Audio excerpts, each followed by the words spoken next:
Welcome back, old book.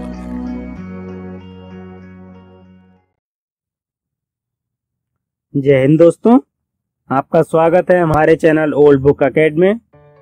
हमारे channel को subscribe कीजिए, वीडियोस को लाइक शेयर कमेंट अवश्य कीजिए। हमारे साथ बने रहने के लिए आपका बहुत बहुत धन्यवाद। जैसा कि आप देख रहे हैं, यह हमारी क्षितिज की कक्षा 10वीं की भाग 2 एनसीईआरटी की पुस्तक है और हम इस पुस्तक से सूरदास जी का परिचय पहले पढ़ चुके हैं और अब आज हम आपके लिए इस वीडियो में लाए हैं सूरदास जी के पद। जिन जनों ने पहले की वीडियो नहीं देखे हैं, आई बटन पर जाकर क्लिक करें। चलिए आगे चलते हैं। जैसा कि आप देख पा रहे हैं, यह हमारा पहला पद है। आपकी जानकारी के लिए मैं बता दूं, यह हमारा सूर सागर से लिए गए पद हैं जो भ्रमर गीत से हैं, भ्रमर गीत लिए गए हैं। और इसमें क्या कहते, जबकि ये वार्तालाप है जब कृष्ण जी मथुरा चले गए थे गोपियों को छोड़कर, तो स्वयं न आकर के उन्होंने अपने मित्र उद्धव को भेजा गोपियों को योग संदेश देने के लिए, उन्हें समझाने के लिए। तो जब वार्तालाप चल रही थी तब वहाँ पे एक भंवरा आ गया और जिस माध्यम से, भंवरे के ही माध्यम से गोपियों ने उद्धव को खूब ताने दिए, अपनी व्यथाएं भी सुनाई, अपनी अभिलाषाएं भी सुनाई, साथ ही ताने भी दिए।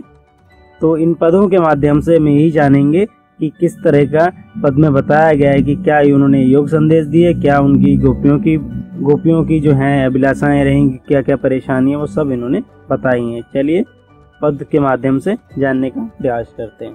इसमें कह रहे हैं कि उद्धव तुम हो अति बड़भागी, उद्धव तुम हो अति बड़भागी, अपरस रहित स्नेह लगाते हैं, नाहीन मन अनुरागी। कहने का तात्पर्य है उद्धव बहुत ही कैसे भाग्यशाली, कहने का तात्पर्य व्यंग करते हुए कह रहे हैं कि तुम कैसे भाग्यशाली हो। आश्चर्य है हमें कि किस प्रकार के तुम भाग्यशाली हो कि तुम इतने बड़भागी हो। कोई इतनी बहुत ऐसी विडंबना है ये कि आप जो है श्री कृष्ण को जो इतने पास रहते हुए, आगे इसमें बताया है कि अपरस रहित स्नेहता लगाते हैं, नाहीन मन अनुरागी। तुम कृष्ण के इतने पास रहते हुए भी किस प्रकार के, कैसे भाग्यशाली हो कि तुम इतने पास रहते हुए प्रेम बंधन से मुक्त रहे, उनके प्रति तुम्हारा कोई नाहीन मन अनुरागी, तुम्हें कोई अनुराग नहीं जागा। ये बताते हुए कह रही हैं और व्यंग कर रही हैं गोपियां। फिर आगे के बताया उन्होंने कि पुरीन पात्र रहते जल भीतर, तारस देह न दागी। कहने का तात्पर्य है कि हुए जिस प्रकार से पुरीन पात्र रहते जल भीतर, तारस देह न दागी। कहने का जिस प्रकार से वे कह रहे हैं कि तुम कृष्ण के समीप रहते हुए भी प्रेम से उसी प्रकार अलग रहे, जैसे कि पानी के में जो पानी के भीतर कमल का जो पत्र होता है, कमल का जो पत्ता होता है वो अलग रहता है, बिल्कुल उसे कोई बिल्कुल भी पानी छू नहीं पाता, ऐसा लगता है कि उसमें भीगा ही नहीं। इस प्रकार से कह रही हैं। फिर कह रही हैं ज्यों जल महा तेल की गागरी। दूसरी फिर व्यंग करते हुए कह रही हैं जैसे कि जल में तेल की जो गागर होती है, बूंद न ताको लागी। कहने का ज्यों जल महा तेल की गागरी, बूंद न ताको लागी, यह बता रहे हैं। फिर इसमें देखिए क्या बता रहे हैं, कह रहे हैं कि जिस प्रकार से कमल पत्र नहीं होता, उसी प्रकार से एक और उदाहरण देते हुए कहते हैं पानी की एक बूंद भी नहीं ठहरती तेल युक्त मटकी पर। जैसे कि जल में डुबो उसे, फिर भी नहीं कुछ होता, उसमें एक बूंद भी नहीं रहती, उसी प्रकार से तुम्हें कोई प्यार प्रेम किसी प्रकार का तुम्हें कोई फर्क नहीं पड़ा, तुम्हें नहीं छुआ श्री कृष्ण जी का, यह बताते हुए बता रहे हैं। फिर कहते हैं प्रीति नदी में पाँव न बोरियो, दृष्टि न रूप परागी। कहने का तात्पर्य है जो श्री कृष्ण जी की प्रीत की नदी है, उसमें अपना प्रेम रूपी या अपना कुछ वो नहीं डुबोया, न पैर डुबोया न कुछ, तो आप प्रेम के महत्व को कैसे समझोगे, उसकी दृष्टि क्या है, कैसे समझ पाओगे कि तुमको किस तरीके से मुग्ध करती है, उनकी सौंदर्य है, या तुम्हारी दृष्टि और कृष्ण के उसमें काफी वो बताया राग है कि ऐसे उनके प्रेम पर तुम्हारी दृष्टि कभी पड़ी ही नहीं जो तुम्हें उनके प्रेम का महसूस होता। फिर अगले ही उसमें बता रहे हैं, वे कह रहे हैं कि सूरदास अपने बारे में, फिर वो कह रहे हैं कि सूरदास अबला अंबोरी गुरचाटी ज्यूं पागी।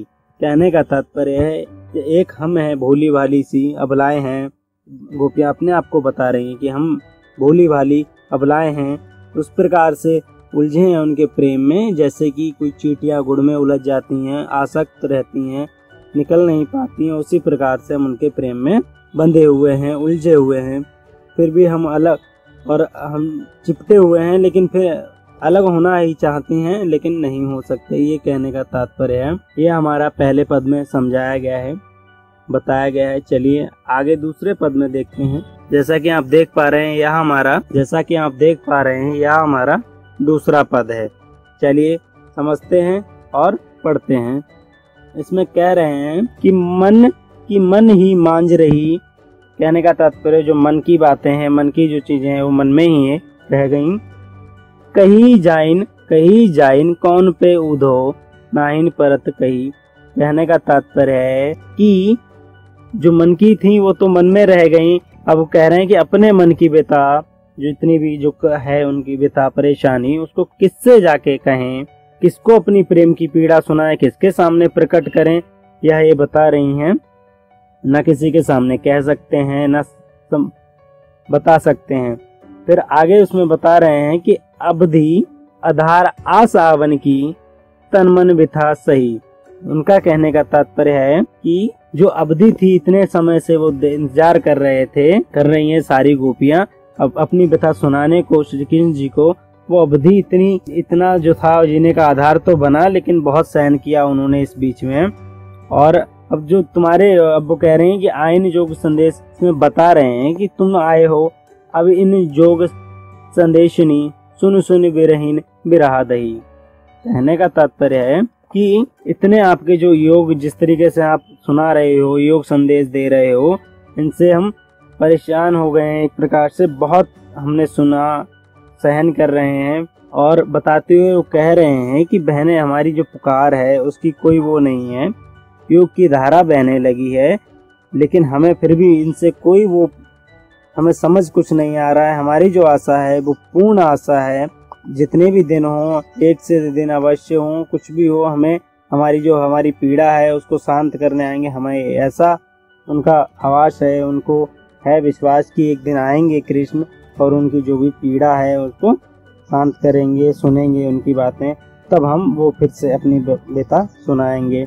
फिर वो आगे बताते हैं, कहती चाहे तो होते गुहार जिते उत तय दहार वही जिते। कहने का तात्पर्य है कि हमारी जो पीड़ा है, आशा करते हैं कि विपरीत उन्होंने योग का संदेश भेज दिया, वो खुद नहीं आए, कहने का तात्पर्य है, लेकिन उन्होंने आपके द्वारा योग संदेश भेजा। फिर वो कह रही हैं बहुत, फिर भी धीर धर रहे हैं, वो गोपियां कह रही हैं कि हम फिर भी धीर धरे हैं, मतलब धीरज रखा है, धैर्य है। फिर वह अंत बता रहे हैं कि सूरभ धरे क्यों महाराजा। आगे अंत की बात जो कर रहे हैं इस वाले में, दोहे में, गोपियां अपनी व्यथित मन को उद्धव को बुलाना देते हुए फिर से कहती हैं कि कारण अपनी मर्यादाओं को छोड़ दिया था, उन्होंने अपनी मर्यादा का पालन नहीं किया। कहने का था तो गोपियों ने अपनी मर्यादा का पालन नहीं किया, अब हम कैसे धीरे धरें। आप चाहे कुछ भी योग संदेश सुनाओ, कुछ भी सुनाओ, हम कैसे धैर्य धरें, ये बता रहे हैं इस दोहे में, इस पद के माध्यम से। चलिए आगे देखते हैं। जैसा कि आप देख पा रहे हैं कि यह हमारा तीसरा पद है। इसमें बताया है कि जो कह रहे हैं वह कि हमारे हरि हारिल की लकड़ी। कहने का तात्पर्य है जो हमारे हरि यानी कि कृष्ण जी को संबोधित करते हुए कहते हैं, जो है हारिल की लकड़ी है। हारिल एक पक्षी होता है और हारिल की लकड़ी से तात्पर्य है जब वह उड़ता है तब वो अपने पैरों में एक लकड़ी जो होती है, हारिल की लकड़ी को दबाकर उड़ता है। उसका उदाहरण और देते हुए बता रहे हैं कि जो हमारे हरि हैं वो हारिल की लकड़ी हैं। फिर वे कह रहे हैं कि मन क्रम बचन नंद नंदन उर यहा दृढ़ करी पकड़ी। कहने का तात्पर्य है जिस प्रकार से जो हारिल होता है, पक्षी होता है, वो लकड़ी को पकड़ता है और छोड़ता नहीं है, इसी प्रकार से उनके मन, और जिस प्रकार से मन से उन्होंने अपने कृष्ण जी को, इसी प्रकार वो लकड़ी हैं, उन्होंने अपने मन से ऐसे पकड़ रखा है कि जैसे हारिल पंछी नहीं छोड़ता, ऐसे वो भी नहीं छोड़ सकते। यह अपनी व्यथा बताते हुए कहते हैं, फिर कहते हैं उनको बहुत असमर्थ है उन्हें छोड़ना। फिर आगे की उसमें बता रहे हैं कि जागत सोवत स्वपन दिवस निशी कान कान जकरी। कहने का तात्पर्य है कि सोते जागते स्वप्न में, दिन में, रात में सदैव श्री कृष्ण की रट लगाए रहते हैं। तुम्हारे द्वारा दिया गया योग संदेश कड़वी ककड़ी की तरह है जी। हम इतना वो करते हैं और तुम हमें योग संदेश सुना रहे हो। जैसे कड़वी कोई की ककड़ी जो होती है वो कड़वी होती है, उसका उदाहरण देते हुए ताना मार रहे हैं। फिर आगे की उसमें कह रहे हैं वो सुनत जोग लागत ऐसे ज्यों कड़वी ककड़ी की बात अभी कही थी, वही है। इसमें बता रहे हैं कि फिर वो कह रहे हैं सू तो व्याधि हमको ले आए देही सुनी ना करी। कहने का तात्पर्य है कि जो भी थी हमने सुनाया, और आपने जो भी जिसके बारे में मैंने कहा तो पहले कभी सुना था। कहने का तात्पर्य जिसके बारे में हमने ना पहले कभी सुना था और ना ही कभी भोगा था, उद्धव योग साधना का संदेश थे उन्हें देना उचित है, जिनका मन चक्री की तरह घूमता रहता है। ये इन पे इसका कोई असर नहीं होगा जो उद्धव दे रहे हैं योग साधना का संदेश। तो कह रही हैं कि उन पे असर करता है जिनका मन ही चक्री की तरह घूमता रहता है। उनका मन तो स्थिर है। गोपियां अपने बारे में बता रहे हैं कि हम तो सिर्फ कृष्ण के मन से लगाए बैठे हैं। तो उनको ये संदेश दो जिनका मन घूमता रहता है चक्री की तरह। ये कह रहे हैं वो गोपियां कह रही हैं उद्धव को। फिर आगे बता रहे हैं यहाँ तो सूर तिन्ही ले सौंपो जिनके मन चक्री। वही कह रहे हैं कि ये तो उन्हें दो, जितने योग संदेश जो है उनको ही दो जिनके मन जो है चक्री की तरह घूमते रहते हैं। पूरी बात जो ये घूमता रहता है, भटकता रहता है। हमारे लिए श्री कृष्ण के अलावा हमारा अन्य कोई मन में या कोई दृढ़ता नहीं है, कि सिर्फ श्री कृष्ण के प्रति दृढ़ता है। और जो ये ज्ञान है इसको तो आप उनको ही दो जिनके मन चक्री की तरह घूमते रहते हैं। यह इस पद में बताया। चलिए आगे चलते हैं। इसमें ये कह रहे हैं, यहाँ पर अच्छे से यहाँ आप देख पा रहे हैं कि ये चौथा पद है और आखिरी पद है हमारा। चलिए समझते हैं। इसमें कह रहे हैं हरि है राजनीति पड़ी आए। हरि मतलब हरि समझते हैं कि संबोधित कर रहे हैं कृष्ण जी को। कह रहे हैं हरि जो है राजनीति पढ़े आए हैं, खूब पढ़ लिए हैं, इसकी बात कर रहे हैं। फिर वो कहते हैं कि समुचित बात कहत मधुकर के समाचार सब पाए। अब आगे की बता रहे हैं कि आपके जो योग संदेश सुने हमने, पहले समझे हुए हैं और खूब समझ गए हैं पहले, किंतु अब समाचार जानकर पूर्ण विश्वास हो गया। जो भी आपने सुना उससे वो समाचार जानकर हमें पूर्ण विश्वास हो गया है कि श्री कृष्ण राजनीति पढ़कर और चतुर मतलब और चालाक हो गए हैं। यह कहते हुए फिर वो कहते हैं कि एक अति चतुर हुए पहले ही अब गुरु ग्रंथ पढ़े आए। एक तो पहले ही राजनीति जब पढ़ी तब चतुर हुए, अब और भी गुरु ग्रंथ पढ़ आए हैं। यह कह रहे हैं कि जैसे कि बताया है कि आप जितने चतुर थे पहले से, वो गुरु ग्रंथ पढ़ के और चतुर बन गए। फिर वो कहते हैं राजनीति का जो प्रभाव था बुद्धि चतुर में जो चतुर बने फिर के श्री कृष्ण इतने कुशल हो गए, जो ग्रंथ पढ़े इतने कुशल हो गए कि योग का संदेश भेज दिया। अब तो मतलब इस प्रकार से संदेश की इसमें बताया है कि बड़ी बड़ी बुद्धि जानी जो उनकी योग संदेश पठाए। कहने का तात्पर्य है बहुत बुद्धिमान हो गए, बहुत चतुर हो गए हैं जो आपके द्वारा, उद्धव के द्वारा, कहने का तात्पर्य है योग संदेश भेज दिया। फिर आगे बताते हैं उद्धव भले लोग आगे के पर हित डोलन धाये। कहने का तात्पर्य है कि जो भले लोग होते हैं वो कितने अच्छे होते हैं, कितने भले होते हैं कि दूसरों की भलाई के लिए भागे भागे चले आते हैं। इतना सब जान लेने पर तो हम इतनी तो आशा करते हैं कि हमारे जो मन में श्री कृष्ण के आने के जो है समय है उसको चुरा लिया था। लेकिन जो है बता रहे हैं कि अब अपने मन फेर पाही चलत जू चुराए। कहने का जो आने का समय था हमने सोचा और हमारे मन को चुराया, आने तब भी नहीं आए।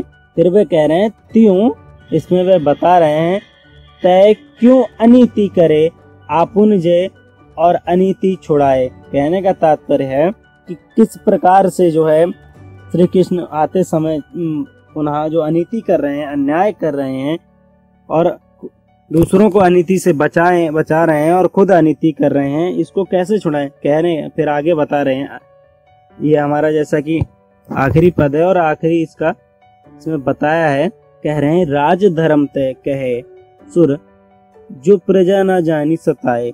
राजधर्म तो वह है, चाहे वो सुर हो या कुछ जो भी हो, प्रजा को ना सताए। हम भी प्रजा हैं, ये कहने का उनका तात्पर्य है। और अगर वो राजा है तो उनका धर्म नीति को अपनाना है, नीति को छोड़ो। वो खुद ही ऐसी नीति कर रहे हैं। इस प्रकार से इन चारों पदों में गोपियों ने, आपने जाना कि किस प्रकार से गोपियों ने उद्धव को ताने मारे और अपनी व्यथा भी सुनाई, पूरी अभिलाषाएं बताई, व्यथा सुनाई, पीड़ा परेशानी सब बताई। इन पदों में यही बताया गया था, यही गोपियों के माध्यम और वार्तालाप जो उद्धव का था बताया गया इन पदों के माध्यम से। आशा करते हैं आपको वीडियो अच्छी लगी होगी। आपका बहुत बहुत धन्यवाद। Thank you for watching my channel and please like, subscribe and share.